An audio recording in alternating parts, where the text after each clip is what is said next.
The difference between someone who's broke at 50 and someone who's quietly wealthy isn't income. It's not luck. It's not even a six-figure salary. It comes down to a handful of boring, invisible habits that nobody posts about because they're not flashy. Stick with me, because by the end of this video, I'm going to show you the one habit that does more heavy lifting than all the others combined. And most people don't discover it until it's almost too late. Let's kill the biggest lie first, that you need to earn more before you can build wealth. It feels true. It's also the exact trap that keeps millions running on a treadmill for 40 years. Here's the uncomfortable reality. People who win the lottery often go broke within a few years. Athletes signing multi-million-dollar contracts file for bankruptcy. Why? Because more money poured into bad habits just drains faster. Wealth isn't about the size of the river flowing in, it's about the size of the bucket you keep. I've watched people earning $40,000 retire comfortable, and people earning $300,000 drowning in debt. The variable was never income, it was behavior. The wealthy treat money like a tool that builds more tools. Everyone else treats it like a ticket to spend. Once you flip that one belief, everything I'm about to tell you stops sounding like sacrifice and starts sounding like freedom. Because the truth is, you can start where you are with what you have today.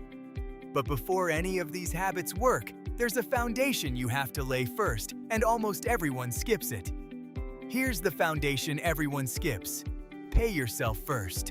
Most people get paid, then pay rent, bills, subscriptions, dinners out, and try to save whatever's left over. Spoiler, there's never anything left over. The wealthy flip the entire equation. The moment money hits their account, a fixed slice gets moved into savings and investments automatically, before they can touch it, before they can rationalize a single purchase. Even 10% works. Start there if you have to. The magic isn't the amount, it's that it happens without you thinking about it. Set up an automatic transfer the day after payday. Out of sight, out of temptation. What happens next is almost spooky. You adapt to living on what's left. Your spending quietly shrinks to fit, and meanwhile, a pile is growing in the background that you barely notice, until one day, it's bigger than you ever expected. This single move separates savers from spenders forever. But saving alone won't make you rich. It just protects you. The real engine of wealth is something most people are too scared or too confused to start. And that's exactly what we're getting into next. Saving is defense. Investing is offense. And without offense, you never win the game. Here's the concept that should genuinely change your life. Compound growth. When you invest, your money earns returns, and then those returns earn returns and on, snowballing faster the longer it runs. A modest amount invested consistently in something like a low-cost index fund can grow into a number that looks like a typo decades later. The catch? Time is the ingredient you can't buy back.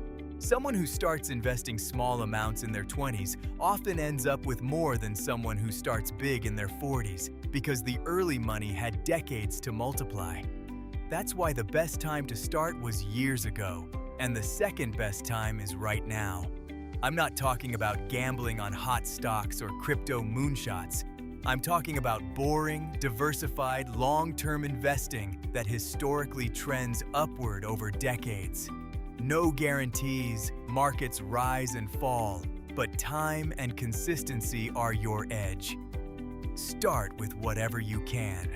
Automate it just like your savings. But here's the part that trips up even smart people. The silent force that can quietly cancel out every gain you make.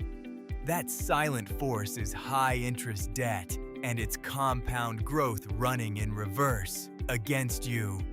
Credit card debt at 20+% interest will eat your investment returns alive and then come back for seconds. You cannot out-invest a balance bleeding you at that rate. So before you go all in on investing, attack toxic debt like your financial life depends on it, because it does. List every debt, smallest to largest or highest interest first, and throw everything extra at one while paying minimums on the rest. Each one you kill frees up cash flow that compounds in your favor. But debt isn't the only silent killer. There's lifestyle inflation, the sneaky habit of spending more every time you earn more. Get a raise, upgrade the car, get a bonus, bigger apartment. You run faster but stay in the same place forever. The wealthy do the opposite. When income rises, they keep their lifestyle flat and funnel the difference into investments. That gap between what you earn and what you spend, that gap is literally your wealth. Widen it relentlessly. Now, all of this requires knowing where your money actually goes, and that's where most people are flying completely blind. You cannot fix what you refuse to see. Most people have absolutely no idea where their money goes each month, and that fog is expensive. When you actually track your spending for 30 days, you discover leaks everywhere. The forgotten subscriptions, the daily coffees that add up to a car payment, the convenience purchases bleeding you a few dollars at a time until it's hundreds a month. This isn't about guilt or never enjoying anything. It's about intention. When you see the numbers in black and white, you naturally cut the spending that brings you zero joy and keep the stuff you actually love. Use an app, a spreadsheet, even pen and paper. The tool doesn't matter. The awareness does. People who track their money consistently spend less without even trying, just because they're watching. It's the financial version of stepping on a scale every morning. And here's the bonus. Once you see the leaks, every dollar you plug can be redirected into that compounding machine we talked about. But tracking and saving still leave you exposed to one thing that can wipe out years of progress overnight, and you need to protect against it.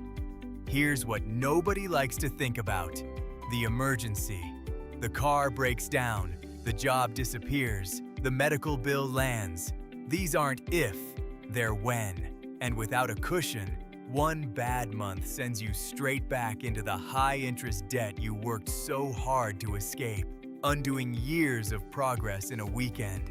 That's why you build an emergency fund, 3 to 6 months of essential expenses sitting in a separate, boring, easy-to-access account. Not invested, not at risk, just there. This fund does something incredible beyond the money. It buys you peace and options. You can walk away from a toxic job. You can say no to a bad deal. You can sleep at night during chaos. Stress makes people make terrible financial decisions, and a cushion removes that pressure. Build it before you go aggressive on investing. It's the wall that protects everything behind it.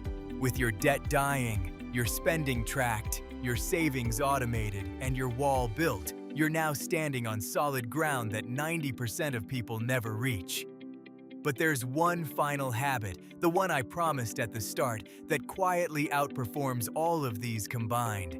Here it is, the habit that does more than all the others: relentlessly investing in your own earning power. Your ability to create value is the single greatest asset you'll ever own, and unlike the market, you have enormous control over it.